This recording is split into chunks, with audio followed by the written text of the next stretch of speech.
Hello everyone! Welcome to my YouTube channel, Alet Madam Butterfly. So ngayong araw na to, ang ibabahagi ko sa inyo ay ang butterfly na nagtataglay ng lason sa kanyang katawan. At ang caterpillar din ito ay meron ding lason sa kanyang katawan. Oops, huwag kayong matakot kasi hindi po sa tao nakakalason. So, panoorin nyo na lang ang aking video nang malaman nyo. So, ito po yung itlog ng paper kite o kaya mas kilala sa tawag na Idea leucono. So, ang itlog na ito ay nag-hatch after 5 days.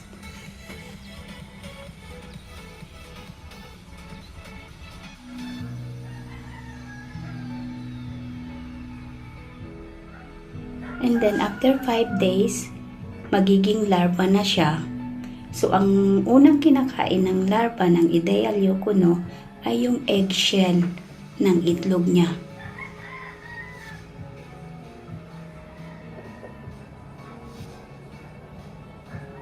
So sa caterpillar ng Idea leucono, kaya siya nagtataglay ng lason sa kanyang katawan kasi sa kinakain niya. So, ang host plant ng Idea leucono ay Parsonsia. Marami kasing variety ang Parsonsia.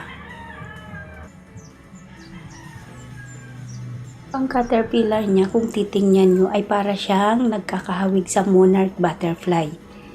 So, ang Idea leucono ay umaabot siya ng 2 to 3 weeks sa caterpillar. Pero kadalasan 2 weeks. Depende sa ng panahon. Pero based on my experience, after 11 days, bago siya maging pupa. So, ang caterpillar po ng Idea leucono ay poisonous to bird. Hindi po siya kinakain ng ibon. Kahit makita pa yan ng ibon, ang uod na yan, hindi siya kakainin kasi poisonous po siya sa ibon. So tulad po ng sinabi ko, ang Idea po ay hindi poisonous sa tao, sa mga predator lang.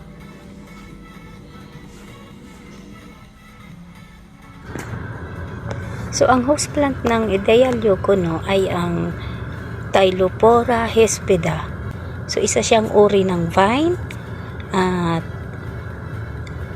kaya poisonous yung butterfly tsaka yung caterpillar dahil sa Tylophora hespida.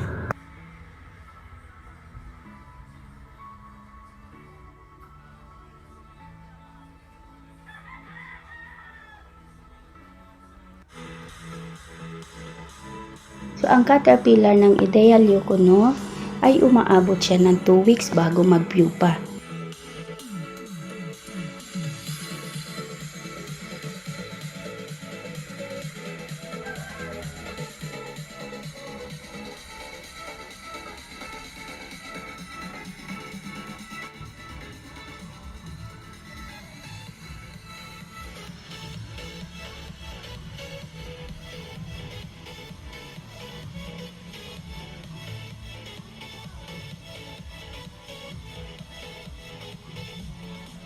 So, ang pupa niya ay napakaselan po, kaya hindi po siya pwedeng hawakan. Hindi ko siya hinahawakan, hinahayaan ko na lang siya kung saan siya nagpupa.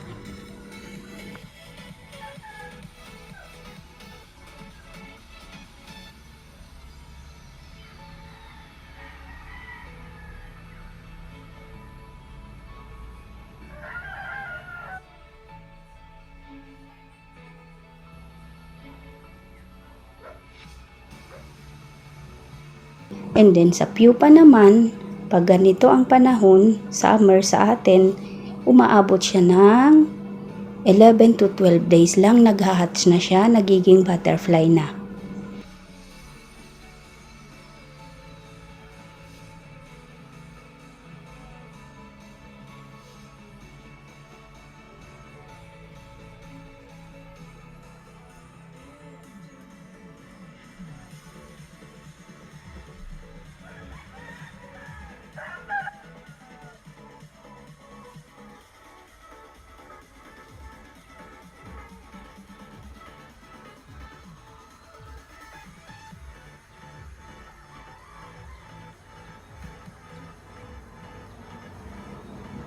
pag naging butterfly na siya, isa siyang napakagandang butterfly. So, ang ideal Yukono ay nabibilang sa family of Nymphalidae. So, ang pepper kite o ideal Yukono ay nabibilang din sa malalaking butterfly na makikita nyo dito sa Pilipinas. Pero ang ideya ay makikita rin sa Asian country, hindi lang po dito sa atin. So, ang pakpak niya ay nagsusukat ng 12 cm. So, ito rin po ay kadalasang ginagamit sa mga kasal ang ganitong klase ng butterfly. Kadalasan, imbis na dove yung ginagamit, ito yung ginagamit nilang for releasing. Ang ideya, butterfly. Ang lifespan niya, pag ganitong summer, mahaba ang buhay niya. Umaabot siya ng 3 weeks more than ng ganun. Pero pag tag-ulan, mas mabilis ang buhay ng isang butterfly. So, ang ideal Yukono, kaya siya tinawag na paper kite kasi para siyang saranggola. Kung titingnan nyo yung pakpak niya, para siyang saranggola. Sana po meron kayong natutunan sa aking ibinahaging video ngayong araw na to about butterfly. At kung meron kayong katanungan, mag-comment lang po kayo sa baba at hit the notification bell para updated kayo sa aking i-upload ulit na video. At sa lahat ng aking mga subscriber, sa patuloy na nanonood ng aking YouTube channel, thank you so much po sa inyong lahat. Maraming salamat! God bless hanggang sa muli!